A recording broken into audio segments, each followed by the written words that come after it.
Well, listen, welcome to Coastside Radio. Uh, Happy to have you here today. You are in a business that a lot of people predicted would be like beyond endangered species. What happens when you something dies out altogether? Extinct. That's what I'm looking for. In other words, you are part of something that once people predicted would become extinct. Now, when did you actually uh, take over, or because you're not the first owner, right? You bought. No, actually, I bought it from Rod's Records. Rod Clark. Actually, I met him, and this is a true story and a little bit of history of how I got involved, and actually Rod had got involved in records. He had a location in San Carlos on Laurel Street, and he had a surplus store, and the surplus store sold old surplus and things that were related to outdoor sports or outdoor survival. And I had walked in there. I lived around the corner, and I was going up to the snow, to the mountains, and I decided to walk in there and look at some of the wares or clothing. And I had bought a vest, and I started talking with them. And about 3 months later, I walked back in there. I lived, like I said, around the corner, so I walked back in, and I wanted to thank him for the vest that I'd purchased, and that it worked out great. And I'm standing there talking to him. Some guy walks in with a box of records. And he goes, "Excuse me, but I want to sell these." And Rod turned around and says, "No, I'm not a pawn shop. I'm a surplus store." And he goes, "Oh, I thought you buy things." And he goes, "No, I don't, but what do you have?" And he walked over, and then I walked and wandered into the clothing rack, and he ended up buying the box of records. And I go, "What are you buying records now?" He goes, "Oh, I love records." And we started talking about music and records. And I go, "So can I see what you bought?" So I started looking through the box, and he goes, "Oh, if you want to buy any, you can buy a few." So I ended up buying 2 records from him. And those 2 records were the first 2 records he had sold. He probably realized, he goes, "Wow, I bought a box of records and I ended up selling 2 and making money, and I still have a box of records. Maybe I'm in the wrong business." So that was how it all began. That's how it all actually began. He decided to get rid, or slowly diminish, his surplus and start bringing in his record collection, and then also advertise to buy records. So how big did he ever get in the record business? Well, he had a probably, I would say, 1,000 to 1,500 square feet in that location in San Carlos. Well, I guess it was doing pretty well for him. I then had moved out of the area. I moved up a little bit further up the hill, and then south a little bit. So I didn't get in there as much as I could, because I was working at a different location in San Jose. And he had expanded a little bit and got rid of it completely with the surplus, and ended up doing pretty well. That he decided to open another store. Well, he ended up, and I had moved to Mountain View also right after that, and he opened up another store on Castro Street in Mountain View.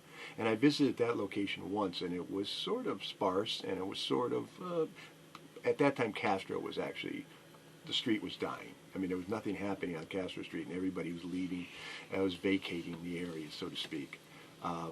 And so he tried to open a second store, a second location. Didn't survive. I think he may have been there almost maybe a year.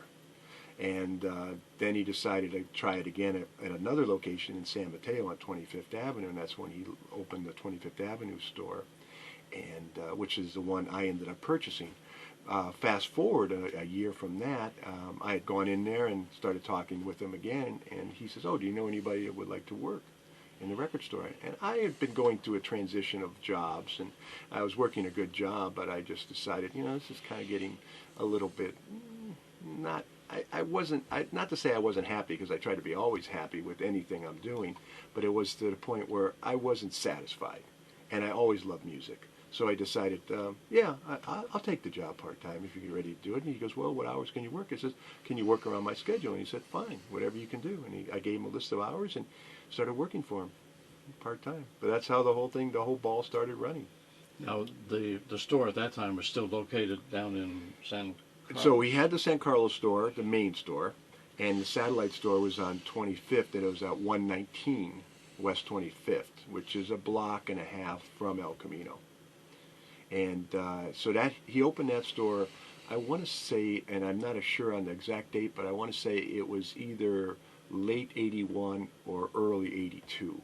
And I had walked in there in late 82, and then I started working for him in probably late '82. I think I started working part-time. Now, you took the store over in '84?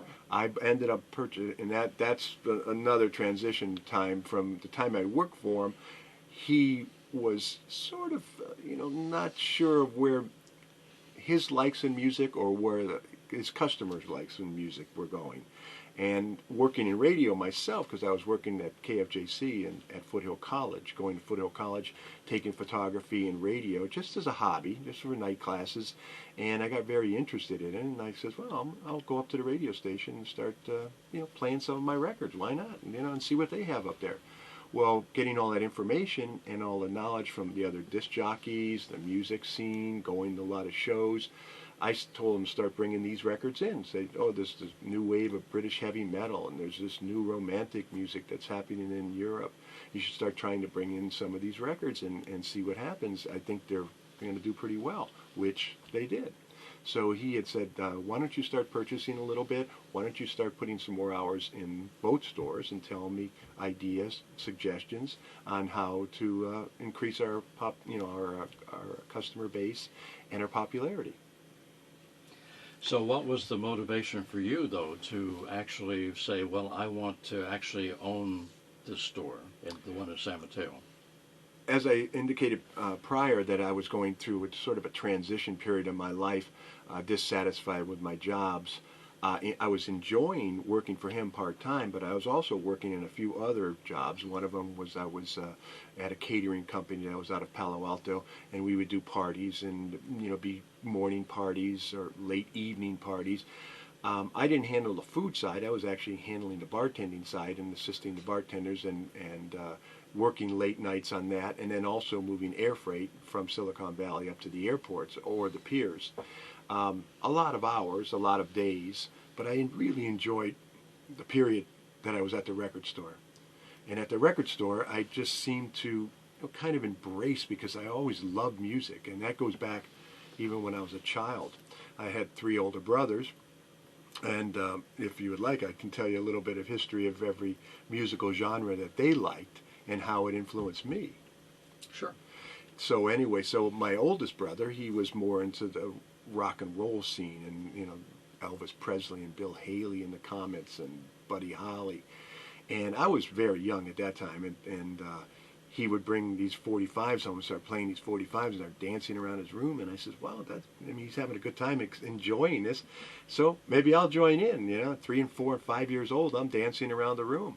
My next brother up, which was my brother Billy, he was more into the doo-wop and soul scene a little bit later, the late 50s into the early 60s, Motown. The Motown. Excuse me. Growing up in Cleveland, we had access to Cleveland radio, but we also had access to Detroit radio. And late at night, we'd pick it up late at night on AM radio, and we'd sit, and my brother would call me in his room and say, come on, we're going to listen to Detroit radio. So we'd listen to Detroit radio, and I would hear the Supremes and the Temptations and Marvin Gaye and the Miracles, and it just keeps on, the list keeps on going on. Wow, this is incredible stuff. James Brown was a very big influence on me. And then I started seeing television, and in television started bringing these artists a little more, then you're not only listening to it, but you're getting the visuals, and the impact was amazing. It was a very, very big period for everybody, anybody in music, and the scene was exploding. So is it safe to say that you began to really have a love affair with music, and you enjoyed it, and that was kind of the underlying basis for eventually wanting to actually be part of it in the form of having your own store? Exactly, and I did not identify with that at first until I was sort of re-immersed into it. First starting at radio, and then going into working at a record store. It's all around me. Basically, I'm surrounded by music, constantly listening to it. Artists or musicians that are involved with it, and then the whole process of getting on the air, or the process of putting out a product. And it just this is the stuff that kind of set the roots for me to go, wow, I want to be more involved. I want to be involved on a retail end. I want to be involved on a production end. But I have to ask you now, when you actually got to the point that you were going to put your money down, as it were, and actually make that investment, to own the record store. If memory serves, in the 80s, around that type of thing, there was a transition going on into CDs. Correct. And so the vinyl was actually beginning to wane. And if that's the case, why did you jump into something that was trending the other way? You know, the news has been coming out that compact discs were going to be introduced to us. I thought that the trend into that was going to be a slower process. And not that I was not, Rod disclosed the fact that that was coming. Even I knew. I was always reading. I was always reading music magazines, information stereo magazines. I always wanted to be informed of what the next, not only musical trend was, but what the equipment that was coming out. When the period came from, like I said, going back to '82 when I was working for Rod, and then buying the place March 1st, which is coming up on my anniversary of purchasing in 1984, that the CDs were kind of, bubbling. The information was coming out. The Japanese were designing these CD players, and but I didn't see it as a really was going to, going to flick a switch and everybody's going to change over. I go, there's enough records out there, and going back a few more years prior to that, in the 70s, when records were just abundant everywhere, I was exposed when I first moved out to San Francisco to a record store, Tower Records. I go into Tower Records, and it's a warehouse, basically, of retail records, stacked up high, and you can get as many as you want, and people were in there in droves buying records.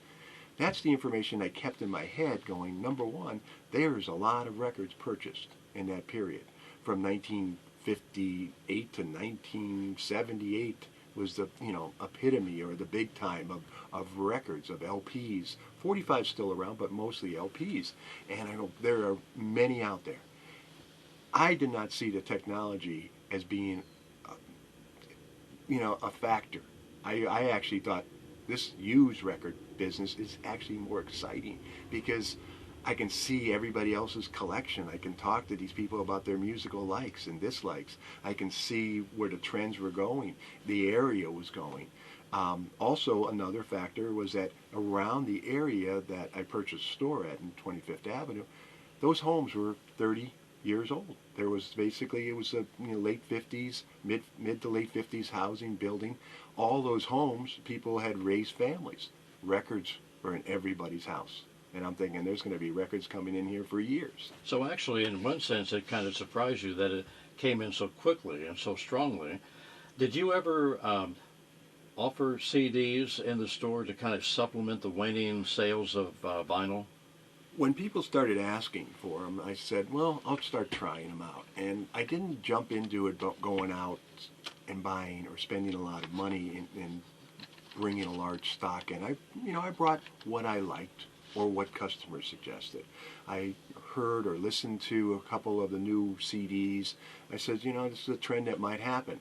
I actually went back to the points where in the early 80s, a lot of 12 inches were real popular in Europe, in England especially. When they released a single, they would give you a single version or an extended version or an LP version on the 12-inch, plus a few extra tracks that weren't either on the record or that were live. So a little extra. Well, CD singles were coming out at the same time in Europe, where they were starting to manufacture all the LPs on. Well, everybody has the LPs, but now they want the sort of the rarities or the oddities that were added to the single. So I started actually jumped a little bit more into the CD single market, especially from Europe, bringing them in with the extra tracks or the bonus tracks.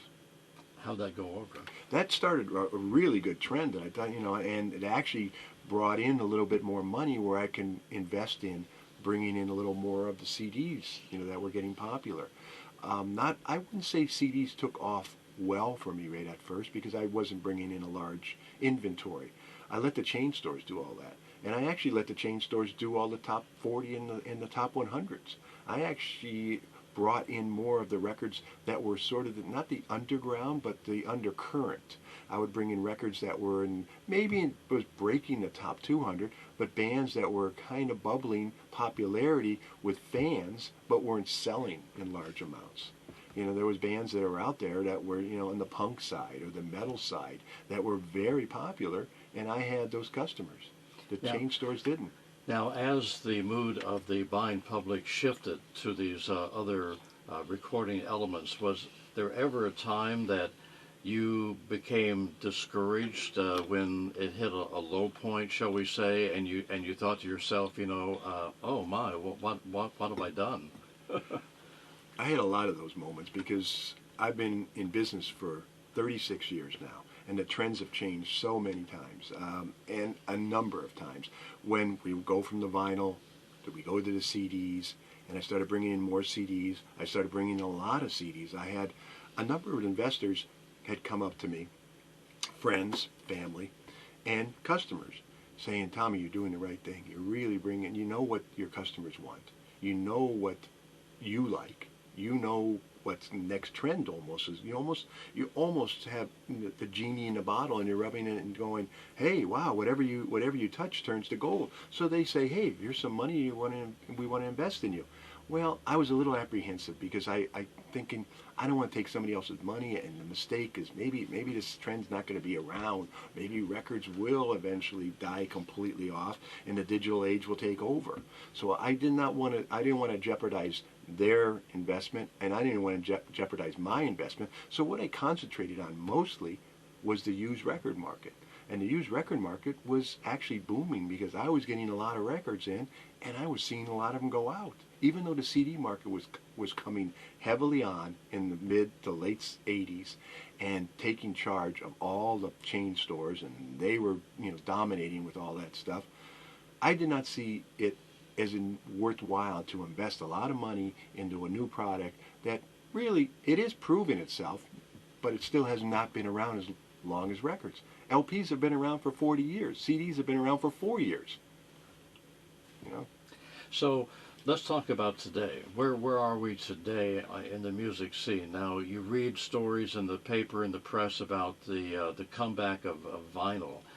To what degree do you see a renewed interest in vinyl?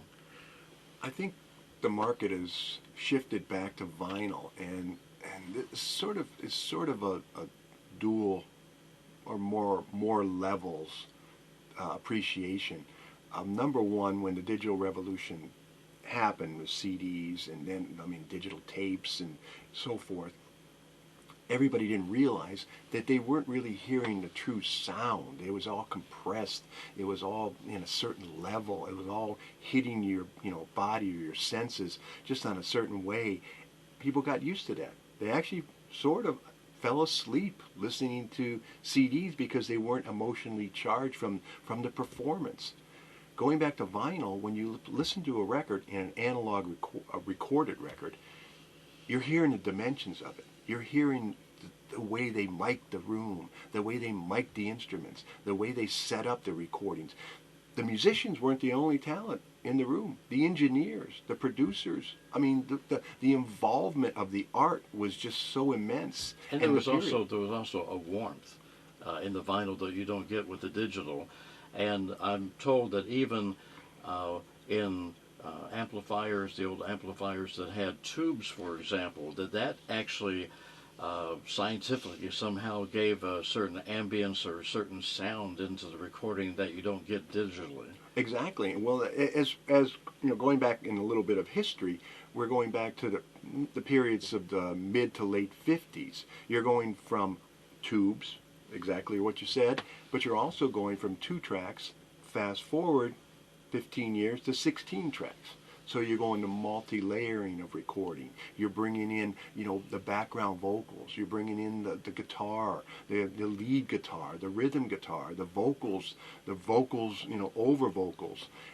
It just had layers and textures and moods, and the warmthness was all there. I mean, especially when a lot of that period from 56 to 68, 70 even, everybody was in the room when they were recording.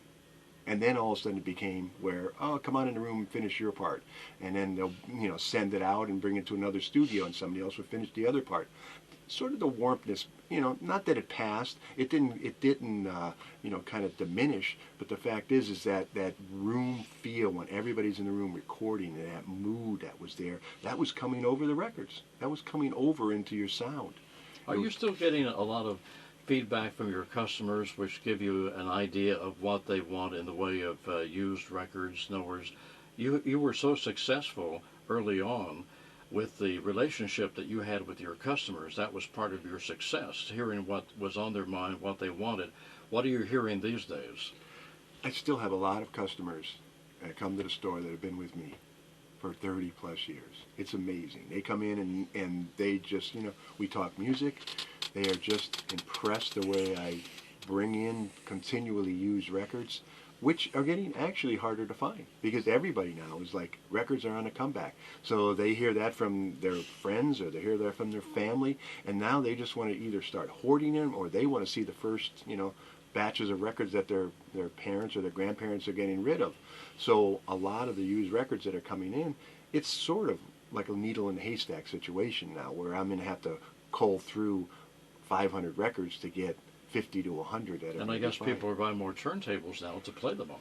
Well, that's another thing too, and that's another trend that's really picked up. And going back to the amplifiers, all the amplifiers are getting back. Some of them back into tubes. Some of them are getting back into a lot of people are getting back into 2-channel instead of dividing the sound up so you can hear surround sound. Which surround sound sounds great with movies or video games, but actually a really good recorded record, you want to hear it on a 2-channel stereo system.